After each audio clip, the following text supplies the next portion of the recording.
Hello everyone, welcome back. You're watching Avorion episode 15. I'm Enigmius, and today we're continuing with the Melapes builds.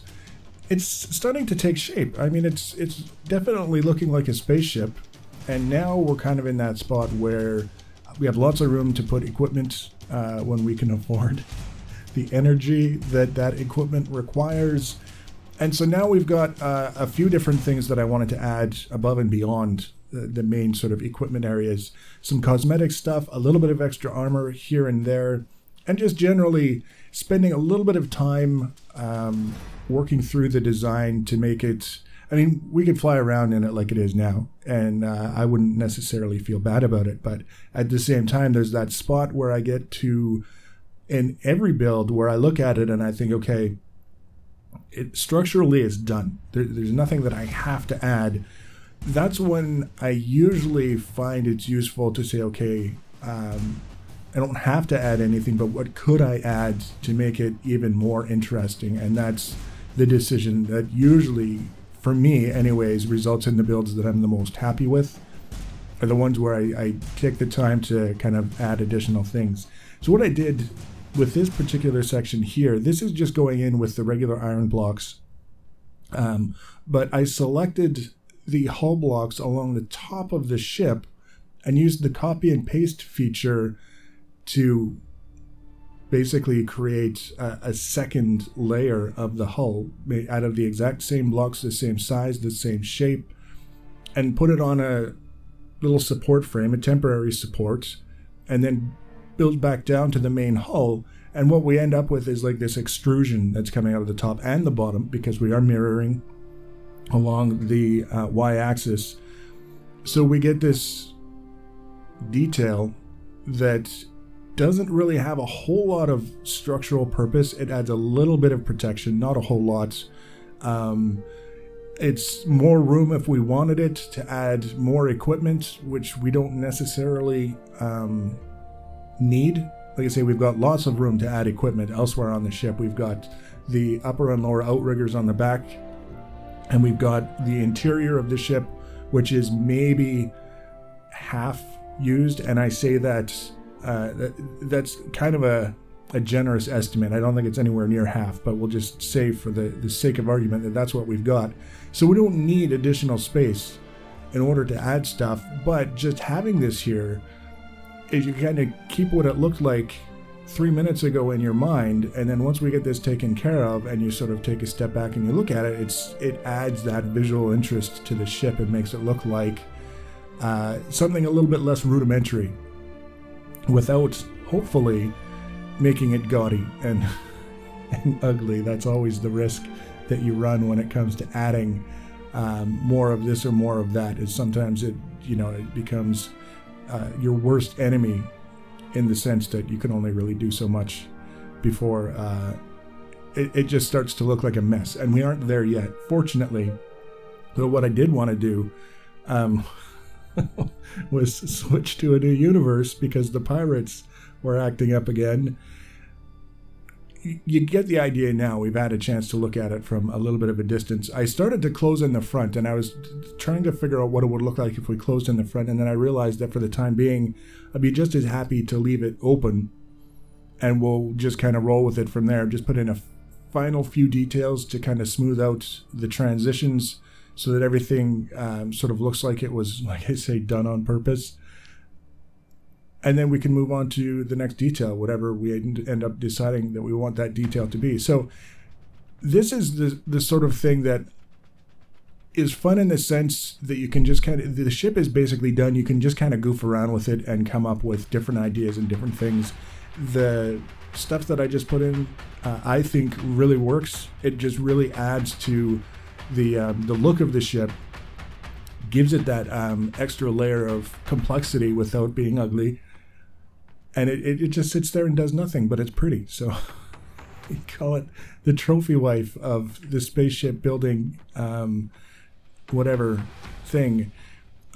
Here I'm trying to line up the exact same thing as what I did on the top. Basically selecting a bunch of blocks on the side of the ship and then copy and paste them with the mirror tools active, and coming up with another extrusion that we can sort of fill out, reconnect back to the ship, and add that extra layer of visual interest.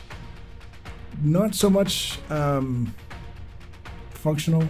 There's really no room to put anything in that particular section, so we can't add any equipment there. It's not really a significant amount of additional armor. It's just, you know, it's there. Now, a viewer was kind enough to point out the strategic benefit of placing turrets on larger blocks, being that if the block that the turret is sitting on is destroyed, the turret is destroyed along with it. So you would like to prevent that from happening, if at all possible. You know, protect the block that the turret is sitting on so that the turret can do its job for that much longer, and hopefully before the block that it's sitting on gets destroyed, you've taken care of whatever was wanting to destroy it. So we haven't seen it yet with this build, and you won't see it with this episode, but what we will be doing is taking that little bit of advice to heart and making some modifications so that, in particular, our weapon turrets, as opposed to our mining turrets, will be in a better place in terms of being able to survive for extended engagements. One of the things that I'm finding with the way that the combat is tuned is that a ship will take a certain amount of damage when it's fighting, and then between the two ships, one will be destroyed and one will not be. That's just kind of the way that it works out. The one that still has guns in the end is usually the winner, and it takes a very, very long time sometimes, once they start wearing each other down, in order for that outcome to actually be realized. They'll just sit there shooting at each other with these, you know, 1 or 2 turrets left, not doing a lot of damage, not really being able to do anything effectively, but they insist on fighting and staying in the same area. And sometimes it's comical, but other times it's just really, really silly and obnoxious. I've actually taken my drone out to a pirate ship that was mostly disabled, but still won the fight, and was just kind of sitting in space rotating. I don't know if it was rotating under its own power or if it was just inertia causing it to rotate, and every time it came around with its turrets facing my ship, it would shoot at my ship until the turrets rotated so that they couldn't shoot anymore. It was very bizarre. So I took my drone out and I parked in one of its blind spots so it couldn't shoot at me if it tried. It couldn't move fast enough to get me out of the blind spot, and I basically picked away at it for quite some time before I destroyed its core. And then I could finally leave it alone and not have to worry about this Hulk floating in space shooting at my ship every time it spun around. Kind of a bizarre sort of thing. That having been said, it supports the idea that whatever you can do to keep all of your guns functioning for as long as possible is a pretty smart thing to do. So that's what we're going to be looking at.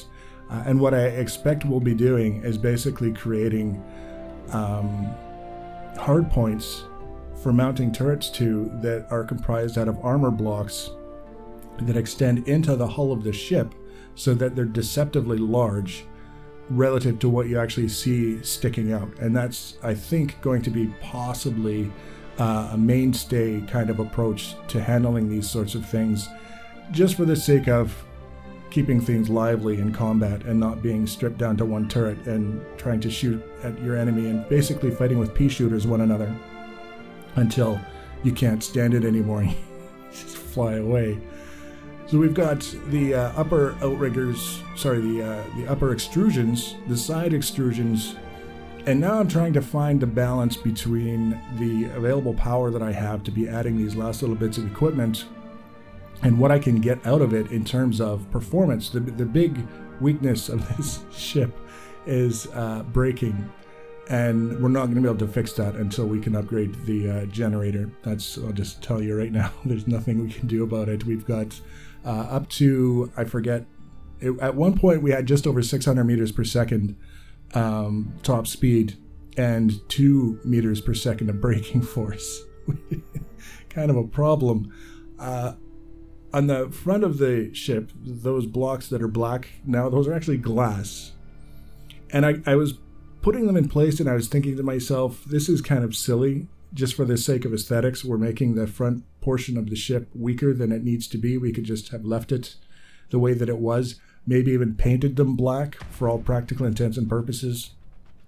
But I decided to go with it for now, and if we want to change it later, we can change it later. It's not that big of a deal.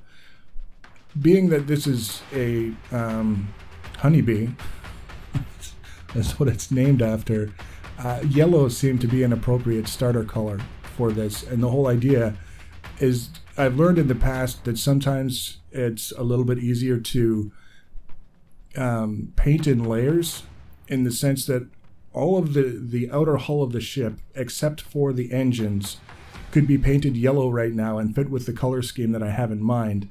The additional things that we'll be adding will be in black, so the yellow and the black, kind of the colors of honeybee, makes a little bit of sense. But we don't have to worry about now painting yellow in hard-to-reach places under the black, because we've already taken care of it, and it's not going to be an issue. So I had in the back of my mind this idea that I wanted to put just some relatively thin armor panels in certain areas.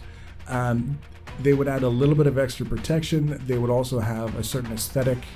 And overall, I mean, when we're talking about adding cosmetic details, trying to justify everything behind the rationale isn't always necessary, in the sense that we're adding these panels, whether they're made of armor or just plain iron blocks, to me, wouldn't have mattered for the actual look of the ship when it was done. I mean, obviously there's a slightly different pattern on the blocks, but when they're painted black, you can't really see it anyways. But in the sense that we had the choice between armor and iron, and I decided to go with armor just for that wee little bit of extra defense, is not to say that it's going to be the feature of the ship that saves it on an ongoing basis. It's just to say there was a choice to be made between materials, and I went for the one that was a little bit beefier. That's really all there is to it. In this case, we're kind of covering around the area where we've got the original engines that we put onto the ship. We hadn't even finished the back end, much less put engines there. And these are basically for the purpose of a little bit of redundancy and a little bit of extra something in the event that things start getting destroyed. We've spread things out a little bit. They're not all centralized in one location. So hopefully it kind of helps a little bit. But realistically speaking, I'm looking at those engines, and I've been thinking for a little while now that it might make sense to remove those and replace them with directional thrusters for the sake of braking force. That would be probably one of the more effective trade-offs that I can make, given that I'll get a certain amount of power allowance back for removing the engines, which I would guess, it's only a guess, I would learn in the process of doing it, but I would guess will probably be more than enough to allow us to fill the equivalent space with directional thrusters without going over the limits, because we're right down to the wire in terms of budgeting the amount of power that we have. All we really need at this point is a good, reliable source of titanium, and I would suspect once we get up and running, we'll get rid of the titanium asteroids in this system fairly quickly, and then we'll do a little bit of the combat shakedown and see how the ship does in terms of its ability to hold its own and not cost us more than we can earn in repairs or replacement costs, depending on how it goes. You get the idea. So hopefully we can get the titanium that we need to expand the generators to get the performance up to what we want it to be without losing our minds in the process. This platform that I'm building, this is also armor blocks as opposed to the plain iron blocks.